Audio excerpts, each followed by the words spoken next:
Bonjour à tous et bonjour à toutes. Donc, je me présente Christophe Battier, c'est moi qui vous ai envoyé les mails pour ce petit atelier sur les classes inversées. Aujourd'hui, je serai accompagné par Christelle, Christelle Lison, qui vient de l'université de Sherbrooke, qui est un prof invité pendant un mois chez nous, et pour aider justement travailler autour de la pédagogie universitaire. Donc, c'est plein de questions à poser autour de la pédagogie universitaire. C'est à Christelle. Et puis, je crois que tu interviens prochainement aussi. Je vais faire un peu de pub pour toi. Il y a déjà une quinzaine d'inscrits sur un atelier qui arrive prochainement. C'est quand? Enseigner à un grand groupe, tu vas faire un atelier? Le 12 février. Le 12 février sur le campus de la Doua. Donc pareil, vous allez... Je ne sais pas si vous connaissez ce site, Formation ICAP. Il y a toutes les formations qu'on fait autour de la pédagogie, la technopédagogie, les plateformes, etc., etc. Donc vous pouvez vous inscrire, il y en a jusqu'au mois de juin. Il y a tout un programme autour des outils, autour de la pédagogie, etc., etc. Donc aujourd'hui, l'idée, c'était de faire une classe inversée sur les classes inversées. Donc je ne vais pas revenir sur les classes inversées. Vous avez tous plus ou moins reçu ce message qui vous explique de quoi on va parler aujourd'hui. Je vous ai envoyé un mail exactement... Putain, c'est super flou. Je ne me rappelle plus quel jour. Mais j'ai fait un petit suivi. C'était le 9 janvier. Et je vous ai fait un petit suivi de vos réponses. Par rapport à la première consigne initiale balancée sur enseignant@univ-1.fr. Donc je m'adresse à un groupe complètement informel, à des gens pas forcément tous motivés par rapport à la pédagogie, qui n'ont pas forcément tous le temps, qui ne sont pas inscrits dans un cursus. Mais ça donne une idée. Le premier jour, il y a 57 personnes qui sont connectées sur le questionnaire pour voir qu'est-ce que je proposais. Je crois qu'il y avait des vidéos, des choses comme ça. Les gens se sont inscrits. Donc au final, on a reçu 84 réponses. Certains m'ont envoyé un mail en disant je m'inscris pour participer aux classes inversées avant, mais je ne pourrai pas venir en présentiel. D'où la caméra ils pourront reprendre après. Donc il y a déjà pas mal d'activités qui sont faites en ligne. La majorité, c'est de Lyon 1, mais il y a quand même 11 extérieurs. J'en ai repéré quelques-uns par ici. Et dont certains, alors, je ne sais pas s'il est arrivé, il y avait 2 Clermontois qui s'étaient inscrits. Ah ouais. 2 Clermontois qui pour une classe inversée, bravo Clermont-Ferrand. Qui sont donc on fait tous ce chemin. Prendrez le café quand même après avec nous, hein, pour 1 heure de classe inversée. Majoritairement, ce sont des enseignants-chercheurs. Alors, si vous ne voyez pas les slides, vous pouvez les récupérer sur mon SlideShare. Vous connaissez SlideShare? SlideShare, slide, le partage de slides. slideshare.net/Battier ou sur mon Twitter. Et vous pouvez récupérer les slides. Et je vous avais demandé quelles sont vos attentes par rapport à cette formation. Donc j'ai fait un petit nuage de tags.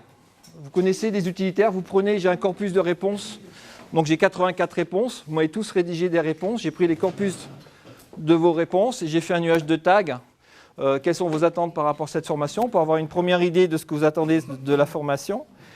Et ensuite, par rapport à cette première activité, je vous avais donné d'inscription. Je vous ai donné une deuxième activité qui était l'étude d'un cas, d'un cas pédagogique, autour de vidéos d'Annick Carter. Vous êtes allé voir? Qui c'est qui est allé voir la vidéo d'Annick Carter? Les vidéos? Oh, pas plus, si. Non, pas plus. D'accord? Donc il y avait une vidéo, la première vidéo que j'ai dû mettre, c'est celle où elle explique aux parents pourquoi elle fait de la pédagogie inversée et comment elle va la mettre en œuvre, vous avez vu. Elle est intéressante à deux titres, cette vidéo. Déjà, elle ne se prend pas la tête à faire des montages, des machins, elle n'a pas de caméra, elle n'a pas de vidéo, elle n'a pas de lumière, et elle arrive à avoir un rendu assez correct, et puis vous avez vu, elle défile pas des slides, mais des panneaux comme ça, à la main. Elle l'a fait elle-même. Peut-être avant de continuer, pourquoi vous êtes ceux qui ne sont pas allés la voir, pourquoi vous avez fait le choix ou le non-choix de ne pas aller la voir, la vidéo, juste pour vous donner des idées? Pas reçu, d'accord. Mais c'est une bonne raison. Dans les personnes qui l'ont reçue et qui ne sont pas allées la voir, là, il n'y en a plus. C'est full louche quand même, ça. C'est full louche. Je vais traduire, c'est bizarre. La traduction du québécois. Ça m'amène à un premier élément, c'est-à-dire s'assurer que les personnes aient le matériel à disposition. Vous l'avez vu ici, probablement qu'il y a des gens qui sont arrivés après que le courriel ait été envoyé. Et ça, c'est la première raison pour avoir une difficulté d'accès au matériel. Donc c'est important à partir du moment où on fait un choix de classe inversée de s'assurer, ça va être génial, de s'assurer que tout le monde ait eu accès au matériel. Donc ça c'est votre première base pour une classe inversée. D'accord, merci Christelle. Et en fait, pourquoi ils n'ont pas eu la consigne? Parce que j'ai envoyé la première activité, en fait, tout le monde n'était pas encore inscrit. Aussi pour répondre à ta question. Donc ça donne ça. Donc là, j'ai envoyé une deuxième activité et on voit quand vous êtes connecté. Manu, c'est à toi ça? T'as mis devant le... quand vous êtes connecté, le samedi et dimanche, j'ai remarqué que les enseignants-chercheurs ne répondent pas, n'ont pas d'activité en ligne. Si on reprend le premier graphique, samedi et dimanche, je ne faisais pas d'activité, là c'est pareil. Voilà, j'ai eu 31 réponses. Et une des questions, c'est avez-vous une idée de l'équipement informatique de vos étudiants? Donc les 3/4, vous avez une idée de l'équipement informatique de vos étudiants. La majorité des réponses dans les 3/4 là, c'est oui, mes étudiants sont équipés, ils ont des tablettes, ils ont des portables. En gros, 95% de vos étudiants sont équipés, à peu près la moyenne générale de vos réponses. Si vous voulez avoir plus de précision, je vous renverrai sur le baromètre, je ne sais pas comment, de la région Rhône-Alpes. Vous avez le lien ici. Chaque année, ils font une étude sur l'équipement de la population Rhône-Alpes, toute tranche d'âge confondue, toute catégorie sociale. C'est super complet. Pas seulement sur l'équipement, mais aussi le haut débit dans les campagnes, enfin Rhône-Alpes, et les usages, ils sont connectés combien de fois par jour à la télé, sur leur smartphone, etc., etc. Donc c'est assez complet, donc ça donne un panel de vos utilisateurs, des clients, des étudiants. Moi je faisais la même chose en interne, mais j'ai arrêté parce que j'ai plus le temps, je l'ai fait jusqu'en 2010, je vous ai mis les slide share, où on voyait l'équipement des étudiants. En gros, en 2010, 95% des étudiants avaient accès à Internet, soit sur un ordinateur portable, soit le soir à la BU, parce que maintenant il y a le Wi-Fi, pas la BU, à CTU. Le Crous a mis le Wi-Fi, je crois, dans toutes les cités universitaires autour du campus. Donc on peut facilement diffuser des contenus. Et puis pour ceux qui n'ont pas accès à ça, il y a quand même à la BU, il y a 200 ou 300 ordinateurs en libre accès. Il y a quelqu'un dans la BU qui permet de, quand vous allez regarder les samedis et dimanches, ils bossent quand même pas mal sur des ordinateurs mis à disposition. Et donc, toujours sur les questions que vous avez posées sur cette première activité, et ça m'a surpris dans vos réponses. Avez-vous déjà utilisé des capsules vidéo pour vos enseignements? Alors, j'ai que 30 réponses, mais j'ai que 10 qui m'ont dit oui, et 20 qui m'ont dit non. Donc, vous n'utilisez pas des capsules, des petites vidéos comme je vous ai donné. Alors, un podcast, un bout de vidéo, une vidéo de quelques minutes en ligne. On va appeler ça une capsule. C'est québécois, non? Donc c'est pour ça que j'appelle ce terme de capsule. C'est des petites vidéos diffusées dans les activités que je vous ai diffusées. Vous avez des petites vidéos. Alors vous appelez ça des podcasts, des petits machins. Moi j'appelle ça une petite capsule. Vous avez vu que c'est entre 3 et 15 minutes. Et donc c'est des vidéos assez courtes qui présentent une notion, un concept, etc. Donc très peu d'enseignants qui ont participé. Alors je ne sais pas, après on va refaire la même question ici. Mais là dans le questionnaire, il y en a peu qui ont utilisé des vidéos. Là dans la salle, qui utilise des capsules vidéo? Ces enseignements? D'accord, donc un peu plus quand même. Mais c'est pas la majorité. Alors ça m'a surpris. Il y a ceux qui n'ont pas eu l'info. Hein? Il y a ceux qui n'ont pas eu l'info. Non, mais là c'est les questions. Qui t'ont répondu maintenant. D'accord. Oui. Donc toi tu utilises aussi des capsules vidéo? Ouais. D'accord. Et la question c'est pourquoi parmi les gens qui ne font pas? Pourquoi? Vous ne savez pas comment on fait? Alors quand vous dites ça, est-ce que c'est un aspect instrumental, donc technique, pragmatique? D'accord. D'autres raisons? Donc toutes les personnes qui ne l'utilisent pas, c'est pour des questions techniques? Ok. Non. Ah, dites-moi une autre. Eh bien, selon le type de vidéo, les étudiants se retrouvent fascinés façon cinéma. Et en fait, je trouve que c'est pas très interactif. Je trouve que c'est plus interactif quand j'interagis avec eux que quand je leur passe une vidéo. Ils sont scotchés, comme ça, comme ils sont scotchés à l'écran, et quand la vidéo est terminée, c'est terminé. D'accord. Donc la vidéo ne pose pas de questions. Aussi, techniquement, c'est quand même relativement difficile à faire. En classe, vous voulez dire? D'accord. Donc c'est la construction de l'outil. D'accord. Du contenu. D'accord. D'accord. Ok. Et par rapport à ça, donc je vous ai demandé, par rapport à la question que tu viens de faire, construire les vidéos, allez chercher vous, alors dans ceux qui ont répondu au questionnaire, allez chercher des vidéos que vous pourriez utiliser dans votre enseignement. Et là, j'étais surpris, j'ai eu 24 réponses et j'ai eu plein de trucs intéressants. Alors, je vous ai fabriqué une playlist sur YouTube. Qui c'est qui a un compte YouTube? 2, 3, 4, 5, d'accord. Donc, qui c'est qui a un compte Gmail? Alors, je vous informe que tous ceux qui ont un compte Gmail ont en parallèle maintenant obligatoirement un compte YouTube. Je ne savais pas, mais c'est obligé. Donc, c'est le même. Pourquoi j'ai mis sur YouTube? Parce qu'il y a énormément de contenu. Il se dépose en ce moment 5 jours de vidéos par minute sur YouTube. Il se dépose en ce moment 5 jours de vidéos par minute sur YouTube. Alors vous allez me dire, il y a 4 jours où on voit des chats qui tombent, il y a des conneries, on voit machin qui fait des podcasts sur les réunions et tout comme ça. Ok, mais il y a énormément de contenu. Donc vous allez voir la playlist que vous avez construite ensemble. Donc j'ai fait une playlist à partir de toutes les réponses que vous avez données. Elle est accessible sur mon compte YouTube. Vous avez le lien sur le SlideShare, quand vous cliquez dessus, c'est actif. Et vous allez voir la liste des vidéos que vous avez construites en participant à l'activité. Et j'étais assez surpris. Alors il y en a un qui m'a mis une vidéo d'un sketch sur la physique quantique. C'est qui? Je sais pas. Bon, vous allez voir, donc il y a des trucs comme ça. Donc on peut construire du contenu, on peut trouver du contenu de qualité qui existe. On n'est pas obligé forcément de le faire. Et on peut aussi trouver plein de contenus faux. Ce qui est pédagogiquement peut être super intéressant. Où justement on donne le contenu faux à l'étudiant. Je t'en ai montré un l'autre fois, c'est hallucinant. C'est en nouvelle technologie de la communication et de l'information. Ça, c'est un truc à voir. C'était en atomistique. Des cours qui sont faux, mais vus par des millions de personnes.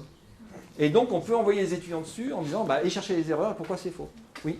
Souvent, un des soucis quand on vient récupérer une vidéo, par exemple sur Internet, c'est que il y a des choses dans la vidéo qui sont bien, mais pas forcément les 10 minutes de la vidéo. Et peut-être que si on était capable de juste surtirer 3 minutes, de sélectionner une partie seulement de la vidéo, et on pourrait l'utiliser. Ouais.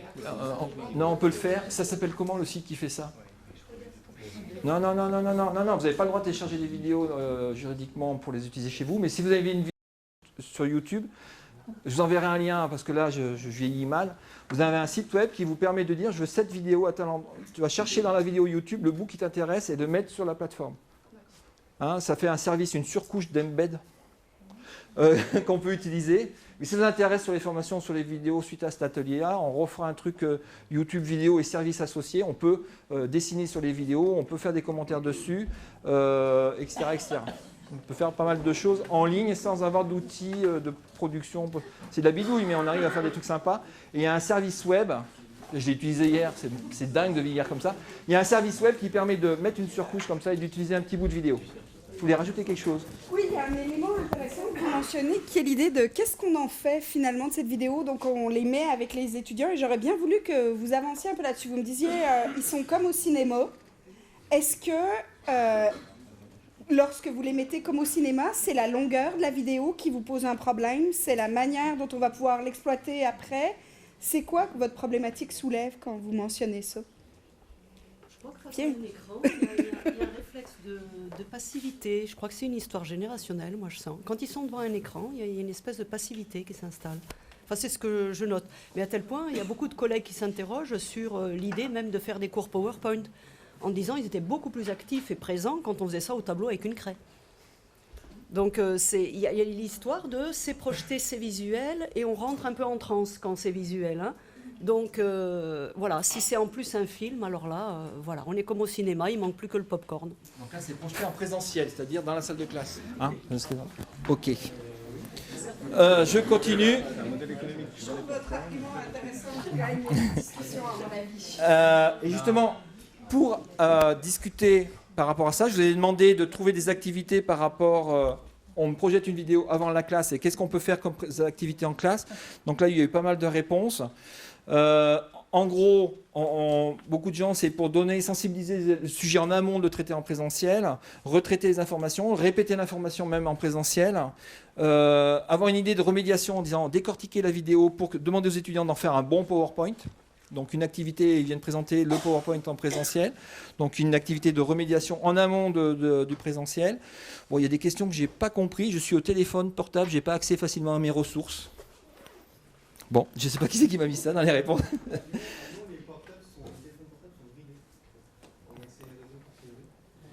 Les téléphones portables sont J'ai bridés. le en théorie. Où ça?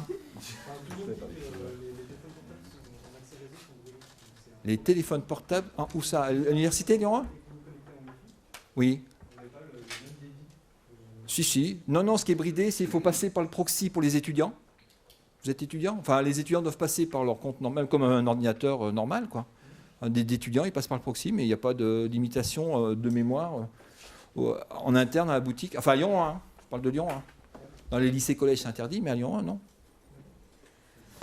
Peut-être un élément à rappeler sur la vidéo. Donc, on voit clairement ici qu'il y a 3 temps en fait pour l'utilisation de la vidéo. Elle peut être utilisée avant une rencontre en présentiel, pendant une rencontre en présentiel ou même après une rencontre en présentiel.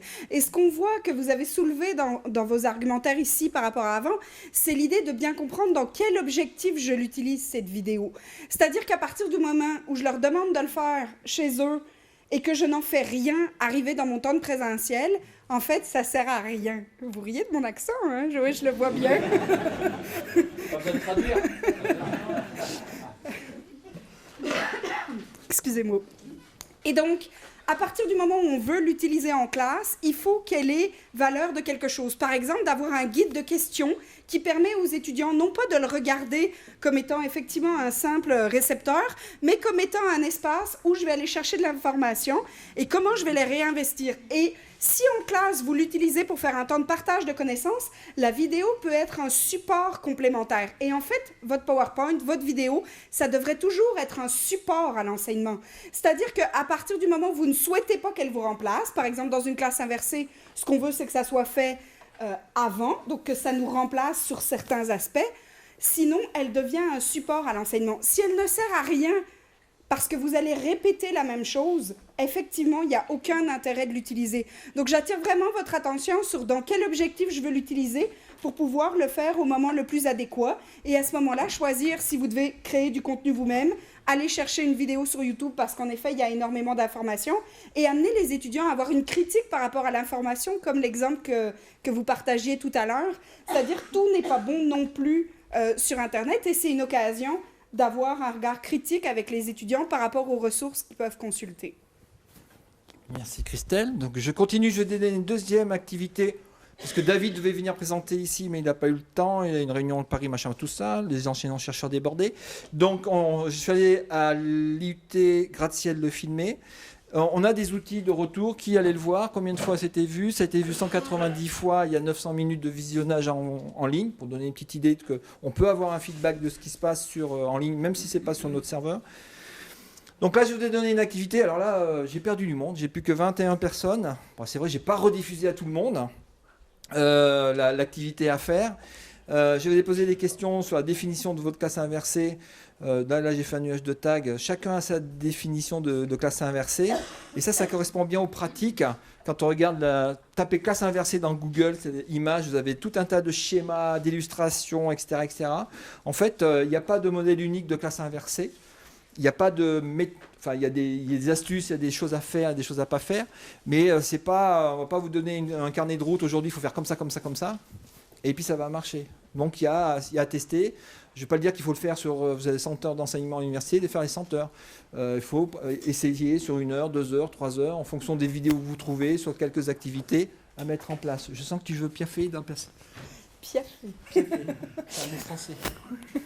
Alors, 2 éléments à vous mettre de l'avant. D'abord, vous dire qu'effectivement, une classe inversée, je pense qu'on le voit dans les définitions que vous avez mises de l'avant, il y a bien une idée de l'enseignement, c'est-à-dire les parties plus théoriques vont se faire en dehors et on va se réapproprier ce qui a pu être fait auparavant dans ce temps de partage où on discute, où on échange autour de ce qui a été mis en place, on répond aux questions restantes. Enfin, ça ne veut pas dire qu'on ne fait rien en espace de classe. Au contraire, on est beaucoup plus actif.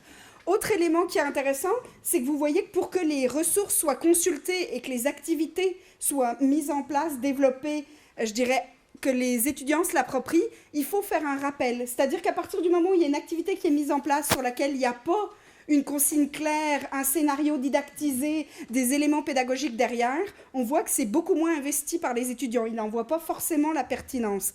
Et ça, c'est important. La classe inversée, c'est pas cet espace où on se dit je fourgue aux étudiants, puis ils vont vivre avec, puis après ça, je vais faire mon cours comme d'habitude. On n'est pas du tout dans la même approche. Et quand Christophe vous dit sur 100 heures, ça ne veut pas dire faire 100 les mêmes. Je vous invite du point de vue pédagogique à ne jamais utiliser une seule et même formule. Rien n'est bon quand il est excessif en pédagogie. C'est important de pouvoir diversifier les méthodes et aller chercher les étudiants en fonction de leurs caractéristiques, en fonction de votre propre style. Et ça veut dire varier vos méthodes pédagogiques. La classe inversée en est une qui peut aussi avoir beaucoup d'intérêt en fonction des sujets, des thématiques, des disciplines que vous voudriez travailler. Certaines se prêtent mieux que d'autres et ça, c'est aussi votre jugement pédagogique et didactique qui va intervenir là-dedans. Merci. Là-dedans, on l'a dit. Alors, ensuite, j'ai eu 21 réponses sur... Avez-vous déjà du contenu en ligne ou vous utilisez du contenu en ligne pour vos étudiants? Donc, sur 21 réponses, il y en a une dizaine qui ont dit oui. Et je vais finir avec les réponses que vous m'avez données. On a discuté avec David dans la vidéo de retour d'expérience sur le changement de posture de l'enseignant par rapport au savoir et par rapport à ses étudiants. Et je vous ai posé la question, est-ce que vous pensez qu'une classe inversée puisse induire un changement de posture d'enseignant? Donc une majorité, vous pensez que oui. Et puis, voilà. Donc maintenant, je vous propose, c'est passer à...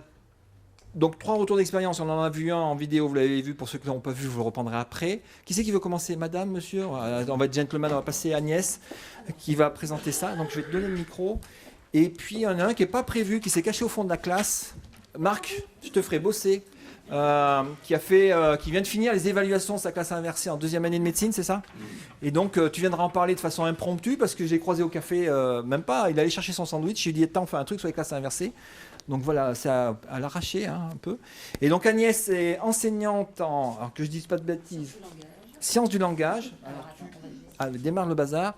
Tu peux me le prêter pendant qu'Agnès prépare? Ah, voilà. Une seconde, j'en profite à tous les coups. Juste pour attirer votre attention sur la question de la posture de l'enseignant. On doit toujours avoir une posture, quelle que soit la méthode pédagogique qu'on va mettre en place, on a une posture. Cette posture, c'est cette espèce de façon d'être, si on peut le résumer de manière rapide, qui va en fait vous mettre dans une disposition avec des méthodes qui sont accrochées, une philosophie qu'il y a derrière. Si vous choisissez la méthode de la classe inversée, il y a une philosophie qui la traverse et donc il faut que vous soyez conscient des postulats et de la philosophie de la classe inversée et il faut que vos étudiants soient conscients de cette philosophie-là. On s'en est justement parlé ce midi avec le collègue qui l'a testé parce qu'à partir du moment où les étudiants ne comprennent pas la philosophie, les postulats de la méthode que vous mettez en place, forcément, eux, leur comportement colle à leur posture qui est en général celle du cours magistral ou du prof qui dispense la formation. Et donc là, on se retrouve dans un espace où ça ne peut pas coller parce que tout simplement, on n'est pas dans la même posture. Ce qu'on attend d'eux, ce n'est pas ce qu'ils attendent et inversement. Donc c'est important de pouvoir l'expliciter pour que ce soit réussi.